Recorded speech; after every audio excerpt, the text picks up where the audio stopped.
वारणा सहकारी दूध संघाच्या तात्यासाहेब कोरे नगर इथल्या कार्यस्थळावर शिवपार्वती मंदिर आहे. या मंदिरात दरवर्षी महाशिवरात्री उत्सव विविध उपक्रमांनी संपन्न होतो. यावर्षीच्या उत्सवाला महाकुंभ मेळ्याची पार्श्वभूमी लाभली. आमदार डॉक्टर विनय कोरे यांच्या संकल्पनेतून आज मंदिरात दर्शनासाठी येणाऱ्या भाविकांवर प्रयागराजमधील त्रिवेणी संगमाच्या ठिकाणचं पवित्र जल वारणा नदीच्या पाण्यात एकत्र करत त्याचा शिडकावा करण्यात आला. यातून भाविकांना महाकुंभ मेळ्यातील पवित्र स्नानाची अनुभूती देण्यात आली.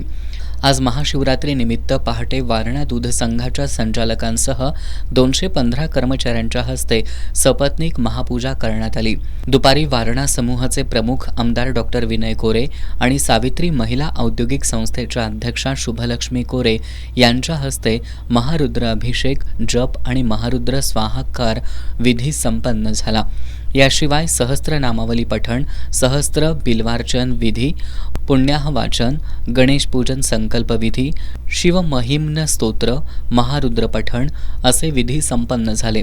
शिवपार्वती मंदिरात सकाळपासून दर्शनासाठी वारणा नगर आणि परिसरातील हजारो भाविकांनी गर्दी केली होती. वारणा शिक्षण समूहाच्या परिसरातील नीलकंठेश्वर उद्यानातही विविध धार्मिक कार्यक्रम पार पडले.